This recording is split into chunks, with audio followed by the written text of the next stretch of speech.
This lecture begins the section of the course which discusses the right to vote as an aggregative right. As we discussed at the beginning of the series of lectures, the right to vote is different than other rights. It can be infringed on in many different ways.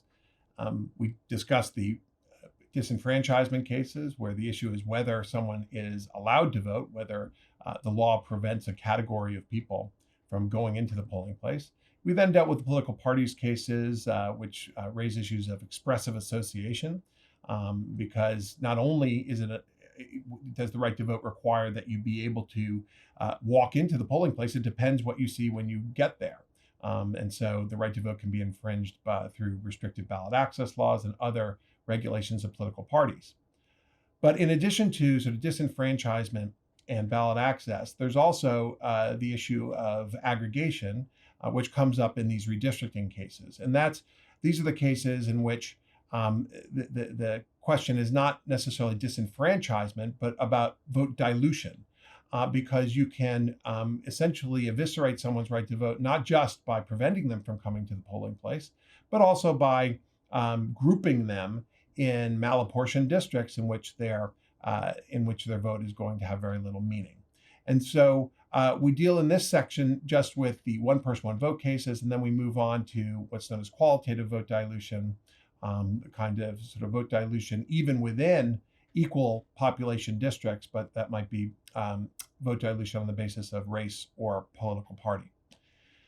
So this lecture is going to talk about the history leading to the court's creation of the one person, one vote rule, the rationale for the one person, one vote rule, and the arguments of its detractors.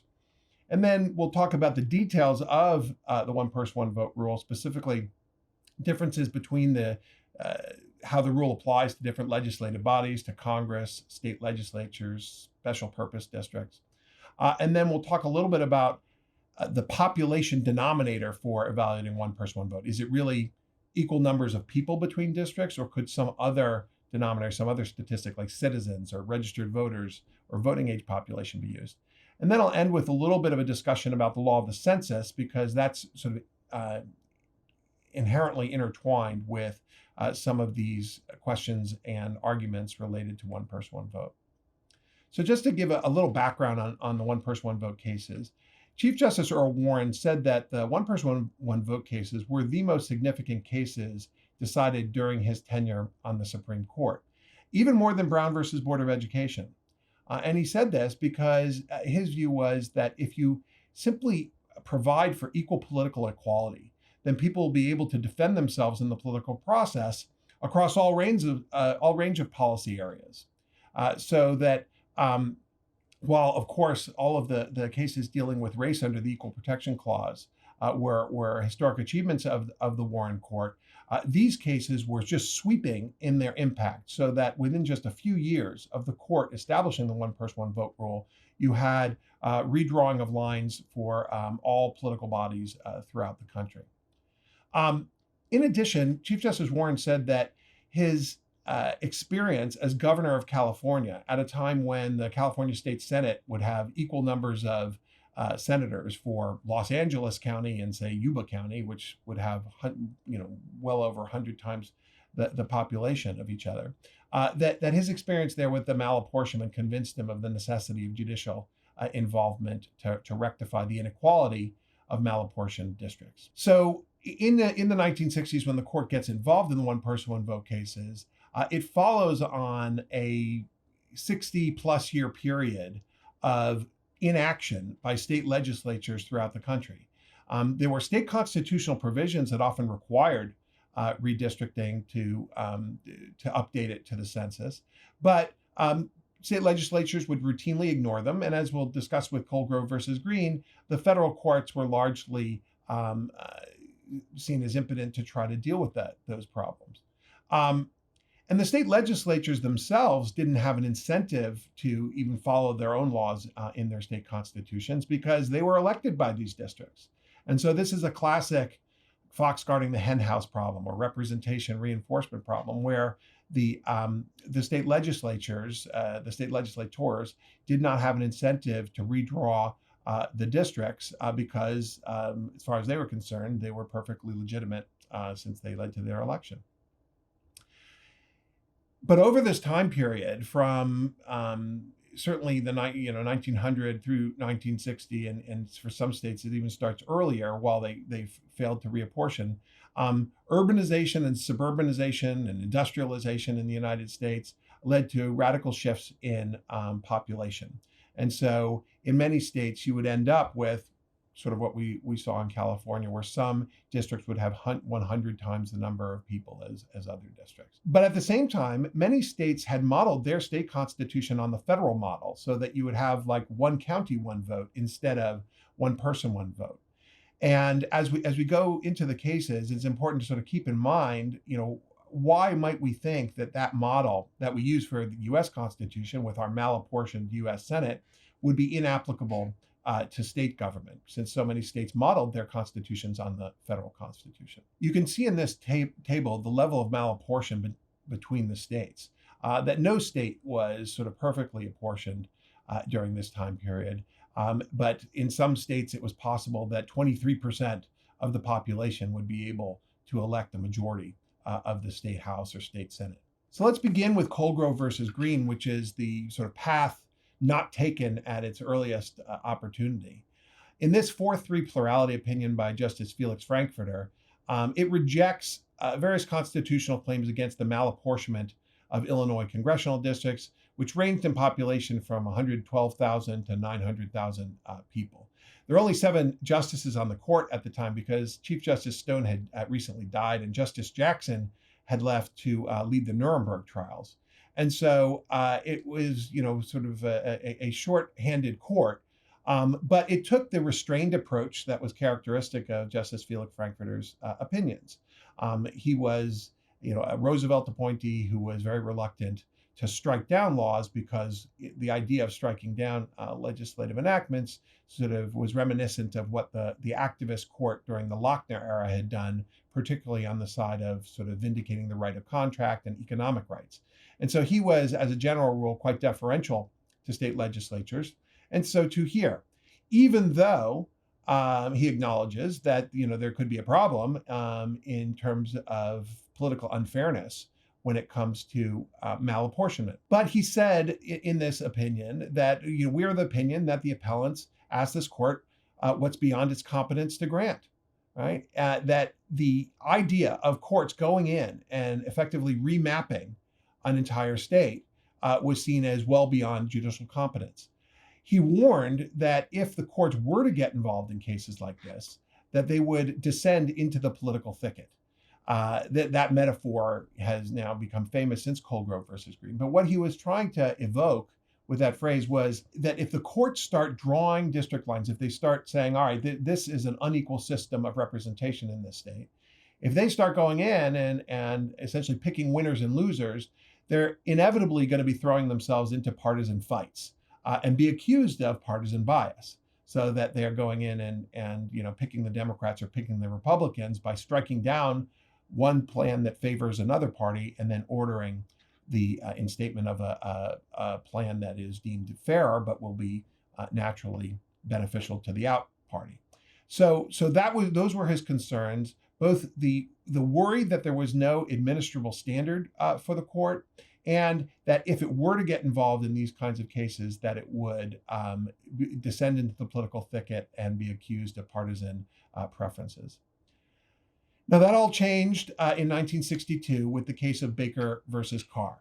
So Baker versus Carr is a landmark case for many reasons, but for our purposes, it is the case that says that redistricting cases, malapportionment cases, present justiciable questions. So that whereas Colegrove versus Green basically kicked people out of court, Baker versus Carr said, here are the conditions under which you can have a claim against a malapportioned redistricting plan.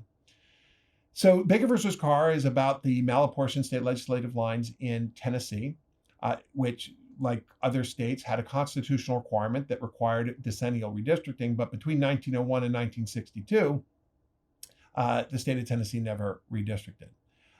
And so the population had grown over 75% over that period. You had many districts that were much greater in population than others. The district court followed Colegrove versus Green and said the case was non-justiciable, but the majority opinion by Justice Brennan at the Supreme Court says that the political question doctrine does not remove jurisdiction for the court. And he wanted to distinguish between political questions and political cases. Just because reapportionment or redistricting presents is a political issue doesn't mean the court should step aside. And Justice Brennan cites all of the sort of familiar cases up to that point, which had dealt with voting rights, like the white primary cases and the like. So what Baker versus Carr holds, though, is not, it doesn't articulate the one person, one vote rule. Instead, it simply says that these claims are justiciable under the Equal Protection Clause, and then instructs prospective plaintiffs to go look at the court's equal protection jurisprudence in order to discern what the standards are there. And so all this case does is say that that you have a claim, that you can come back and litigate against a malapportioned redistricting plan, saying it's unconstitutional under equal protection. By saying that the courts should be involved, what the majority in Baker does is it explains why reapportionment doesn't present the same issues as other types of contexts which the court had deemed to present political questions. As I said before, the fact that it's simply a political case is not enough. Political question is a term of art that applies to just certain discrete contexts in which the court decides that it shouldn't be involved. So what are those contexts? Those contexts might be if there's a textually demonstrable commitment to another branch of government to decide the constitutional controversy. For example, if there's a particular part of the Constitution that says the US Senate shall be the judge of this question. Second, is there a lack of judicially discoverable and manageable standards? That eventually we'll see with the partisan gerrymandering cases is where the Roberts Court has come out on partisan gerrymandering in a case called Rucho versus Common Cause. But here, what Justice Brennan and the majority says is that no, there are judicially discoverable and manageable standards under the Equal Protection Clause. Go look at our equal protection jurisprudence for hints. And then there are a series of political question doctrine cases that focus on the possibility of fighting between the different branches of government. So is there a need for an initial policy determination from another branch of government? Is there a risk of expressing lack of respect to other branches, or an unusual need for unquestioning adherence to a political decision already made by one of those branches? And is there a potential for embarrassment from multifarious pronouncement on the same question? None of those are at issue when it comes to redistricting, the majority in Baker says. And so therefore, the case can go forward, and now we sort of invite, the court is saying we invite plaintiffs to start litigating these cases under the Equal Protection Clause. Now, Justice Frankfurter warns in dissent that this will impair the court's position as the ultimate organ of the supreme law of the land. All of those concerns that he had in Colegrove had not waned with Baker versus Carr, and that he said what is actually asked of this court is to choose among competing bases of representation, ultimately among competing theories of political philosophy. And apportionment battles are overwhelmingly party or inter-party contests. It'll add a virulent source of friction and tension in federal-state relations to embroil the federal judiciary in them. And so as we go throughout the rest of the course, it might be worthwhile to ask whether Justice Frankfurter has been proven right, because these are the cases where the Supreme Court really starts getting heavily involved in voting rights cases and sort of these core political cases. So Baker versus Carr simply says that reapportionment cases or redistricting cases present justiciable questions. You had to wait 4 or 5 years before the Supreme Court started saying, all right, now here's the standard when plaintiffs come into court challenging redistricting plans. Reynolds versus Sims is the most famous of these cases because you get the sort of most full-throated explanation from the Supreme Court as to what the injury is and what the standard will be. But Reynolds versus Sims was one of many cases that the Supreme Court had decided right at the same time in 1963, 1964, that looked at the question of redistricting and representation. In Reynolds versus Sims, Chief Justice Earl Warren strikes down an Alabama legislative plan under the Equal Protection Clause. Alabama, like many states, had adopted the federal model where you had one county, one vote, essentially. The legislative districts hadn't been redrawn since 1901, like with Tennessee. Some Senate districts had 41 times the population of others. Some House districts had 16 times the population of others.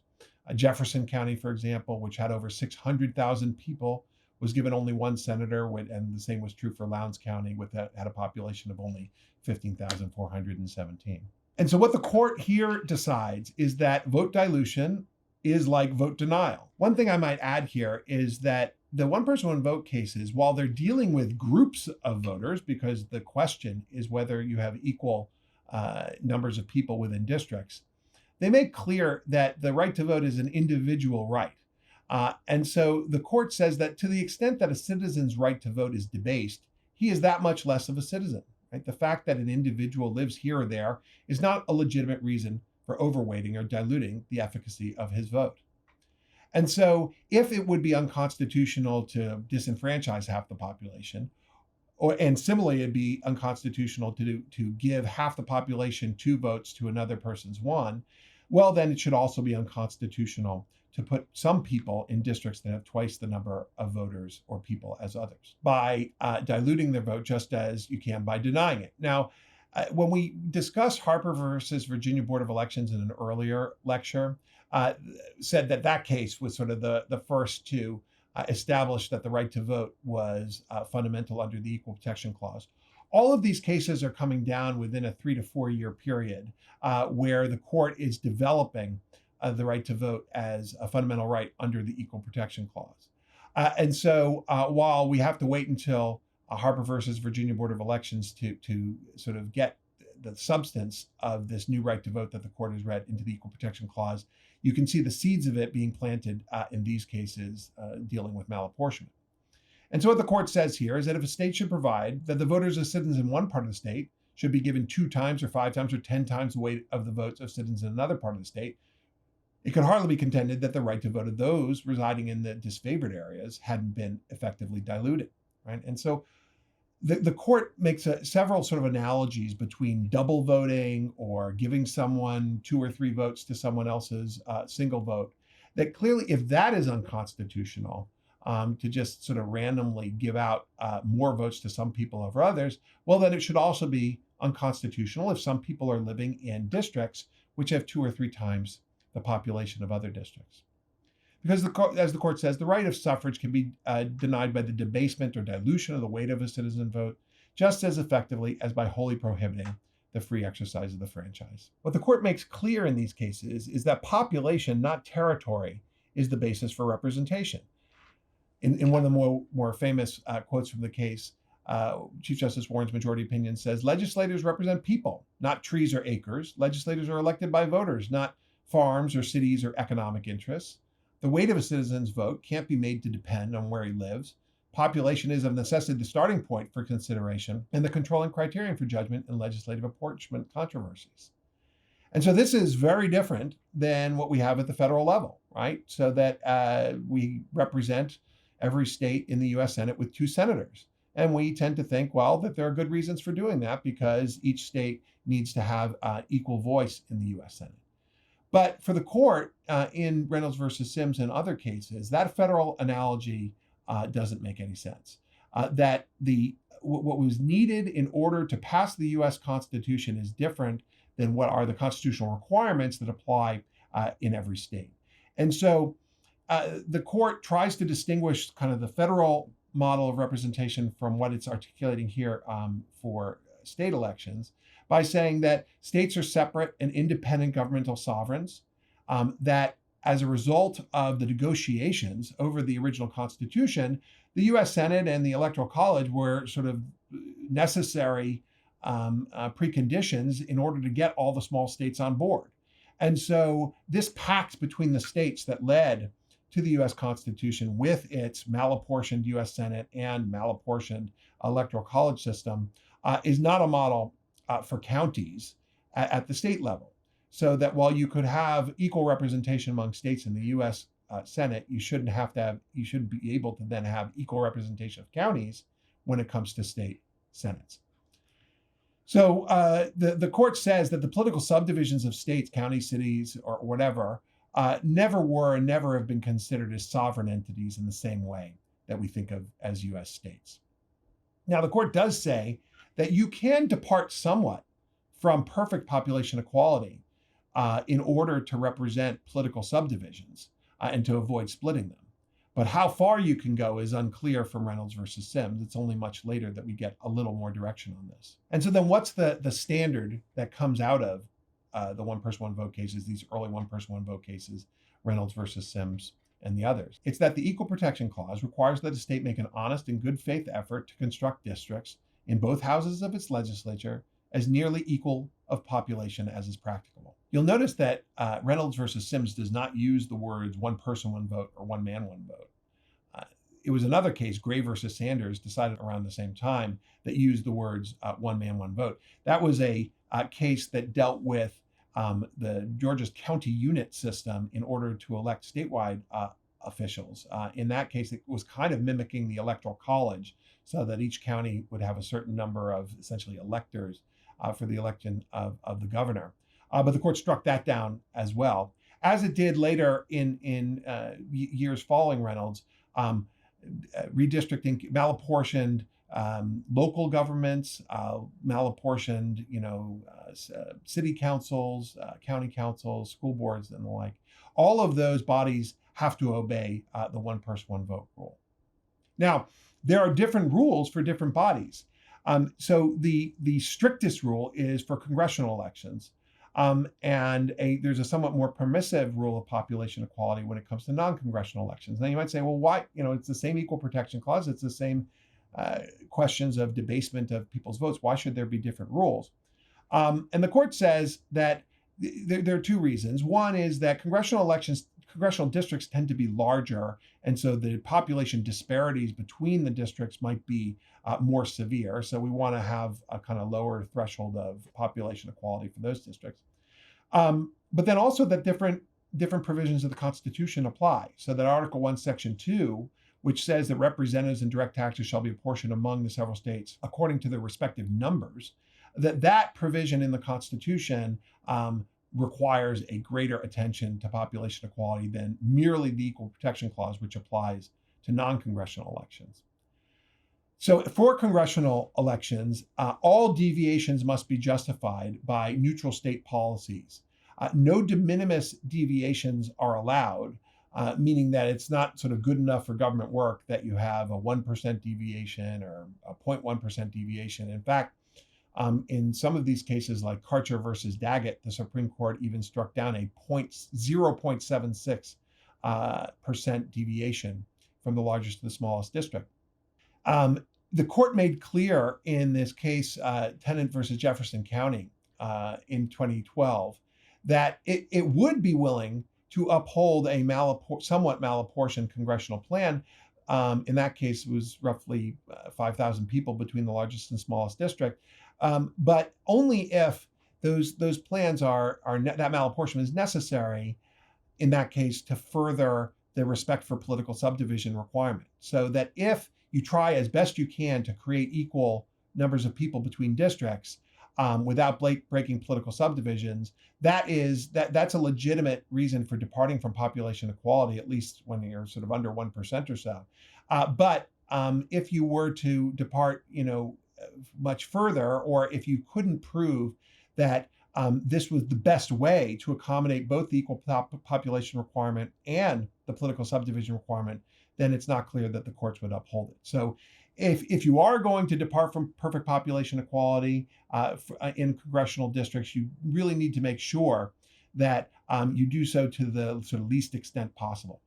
Not true with non-congressional elections. And that includes state legislature, includes school boards, city commissions, and similar bodies. Here, the Equal Protection Clause applies.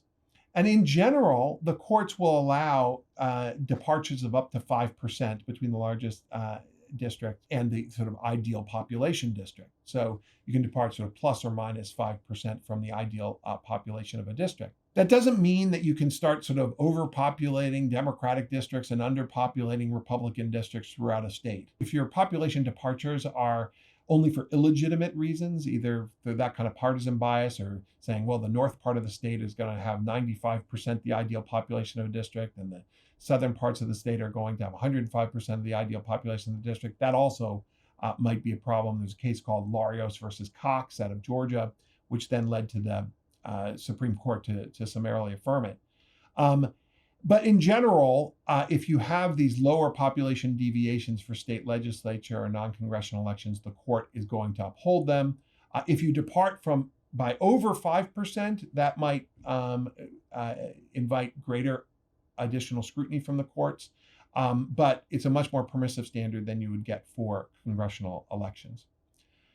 I want to just mention briefly a third group of jurisdictions, and those are special purpose districts. So things like water districts or utility districts. There are cases which say, sometimes the one person, one vote rule doesn't apply at all, because these are representative bodies where it might make sense to weight the number of votes that someone has by the number of acres that they have that are using the water for the water utility district.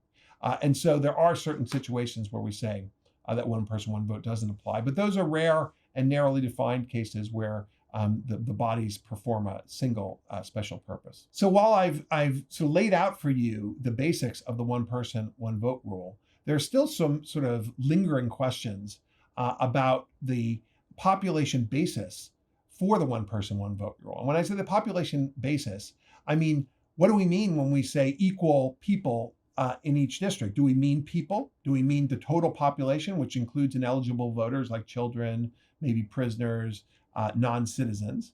Or do we, are there other denominators, other population bases for drawing lines? Now, virtually every districting scheme in the United States right now uses total population as the basis for redistricting.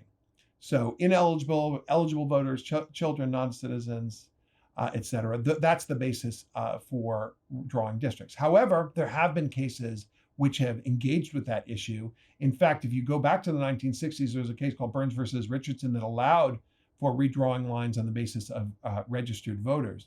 Most recently, in this case called Evanwell versus Abbott, the Supreme Court engaged with this issue, but that was only in the context of a challenge to using total population as the basis for drawing districts. And the court said, yeah, of course, it's fine to do what we've always done as a country, which is to draw districts around equal numbers of people. Now, of course, you can think of how going from one denominator, one's population statistic to another could have, dramatic racial and partisan effects, so that moving from total population to citizen voting population to registered voters, that would create very different size districts.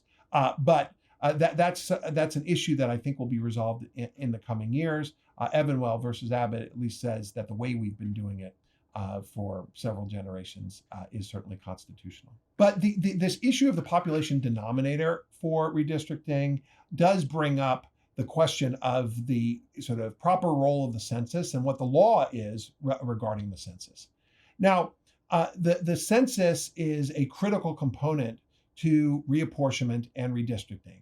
And just to be clear, the difference between reapportionment and redistricting is that reapportionment refers to the allocation of representatives between the states every 10 years. And so, according to Article 1, Section 2 of the Constitution, representatives and direct taxes at the time shall be apportioned among the several states which may be included within this union according to their respective numbers, which shall be determined by adding to the whole number of free persons, including those bound to service for a term of years, and excluding Indians not taxed at 3/5 of all other persons. This is the infamous 3/5 clause. The Constitution goes on to say that the actual enumeration, meaning the census, shall be made within 3 years of the first meeting of the Congress of the U.S. and within every subsequent term of 10 years in such manner as Congress shall by law direct. The 14th Amendment later amended the Constitution to say that representatives shall be apportioned among the several states according to the respective numbers, counting the whole number of persons in each state, excluding Indians not taxed, and thereby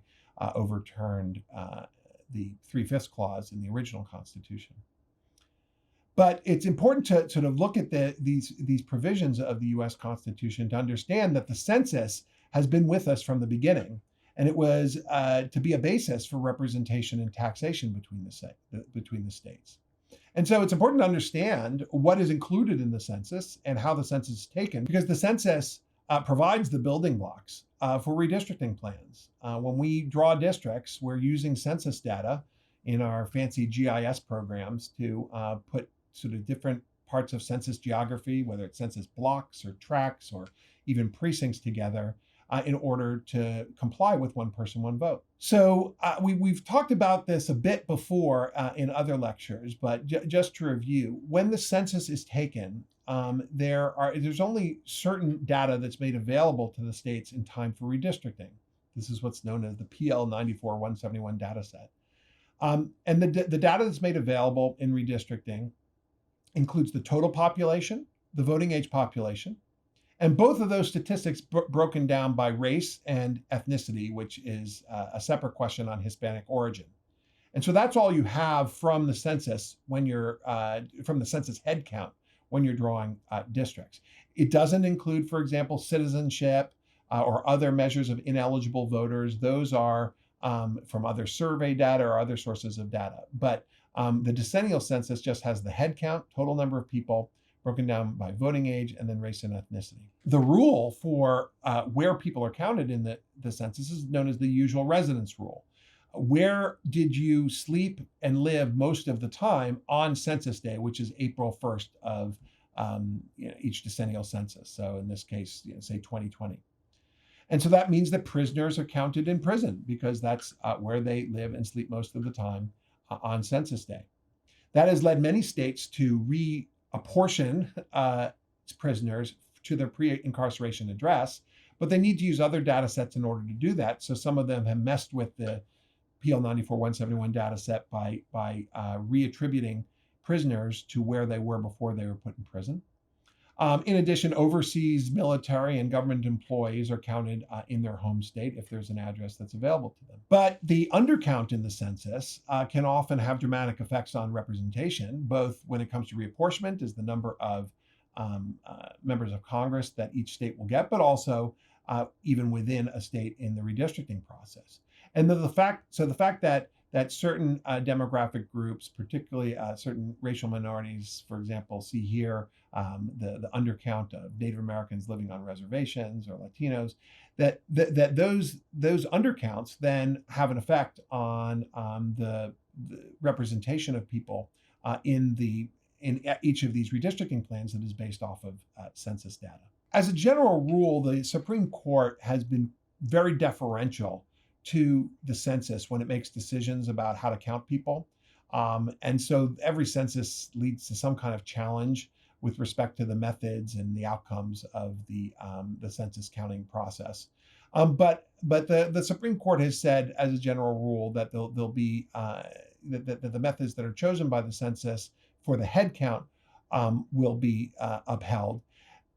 When the issue of statistical sampling went to the Supreme Court, the court said that for purposes of reapportionment, that you can't use statistical adjustment for the census, meaning that you have to base the apportionment in the U.S. House of Representatives off of the head count, because that's what is contemplated in the census clause. But when it comes to intrastate redistricting, other even sample data sets might be available for use. That issue really hasn't been litigated yet. As I said before, the issue of the accuracy of the census has led many states to litigate each census cycle.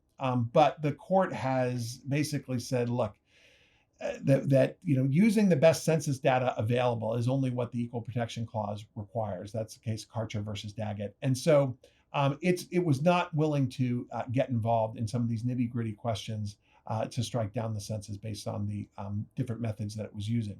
However, in the run-up to the 2020 census, the Supreme Court did affirm a lower court ruling that said that the placement of a citizenship question on the census violated the Administrative Procedure Act, meaning that it was an arbitrary and capricious decision for the administration there to try to put citizenship on the census. And these issues of citizenship in the census are not going away because the difference between counting and doing sort of one citizen, one vote, equal numbers of citizens between districts, it will produce very different districts than if you do total population, equal population between districts.